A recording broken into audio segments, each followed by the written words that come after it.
મૂળ અમરેલીના ચાવડ ગામના રહેવાસી અને હાલમાં રાજકોટ રહી બિઝનેસ કરતા વિપુલભાઈ બોકરવાડિયા બંને પગમાં પોલિયો હોય તેમ છતાં 9મી વખત ગિરનાર ચડી રેકોર્ડ સર કર્યો હોવાનું જાણવા મળી રહ્યું છે।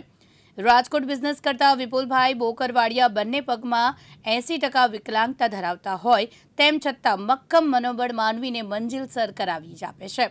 તે યુક્તિ મુજબ તેઓ પ્રથમવાર 2012માં 5 વ્યક્તિઓ સાથે લઈને 23 કલાકમાં જે પગથિયા ચડીને દત્તાત્રેય સુધી પહોંચ્યા અને ત્યારબાદ તેઓને મક્કમતાપૂર્વક પોતાની યાત્રા ચાલુ રાખી।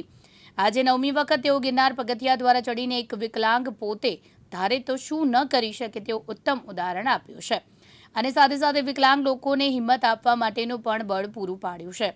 વિપુલભાઈને 2016માં ઇન્ડિયા બુક ઓફ રેકોર્ડમાં દ્વારા અને મેડલ આપી સન્માનિત કરવામાં આવ્યા છે।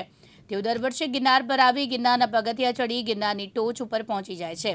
ત્યારે તેમને પ્રોત્સાહન આપવા માટે આજે તેમની સાથે ગિરનાર ચડવા અસંખ્ય લોકો પણ આવે છે। ત્યારે કહેવાય છે કે મક્કમ મનોબળના માનવીને હિમાલય ચડવો પણ સહેલો લાગે છે। અમારું મૂળ વતન ચાવંડ, અમરેલી જિલ્લો, અને છેલ્લા 15 વર્ષથી હું રાજકોટમાં રહીને વેબસાઇટ ડિઝાઇનનો બિઝનેસ કરું છું।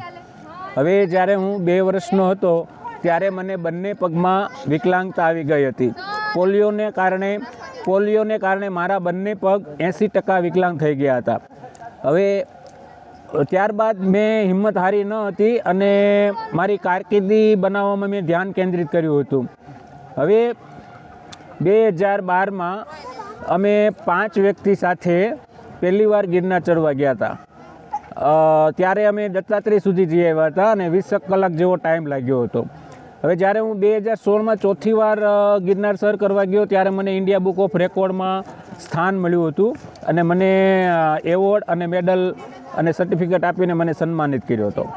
હવે એમ કરતાં આજે હું 16 ડિસેમ્બર 2023 શનિવારના રોજે 9મી વાર ગિરનાર ચડીને આવી રહ્યો છું।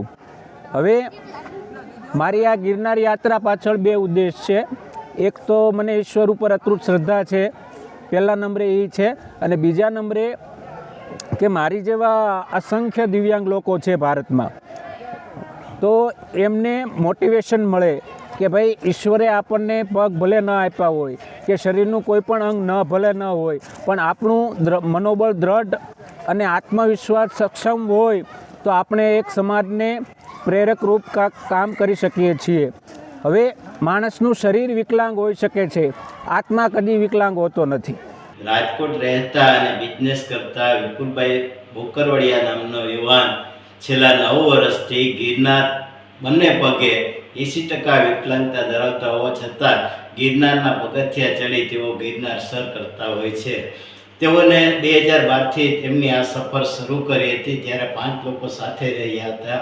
આજે 2023 અસંખ્ય લોકો તેમની સાથે આવે છે અને ગિરનાર ચડે છે।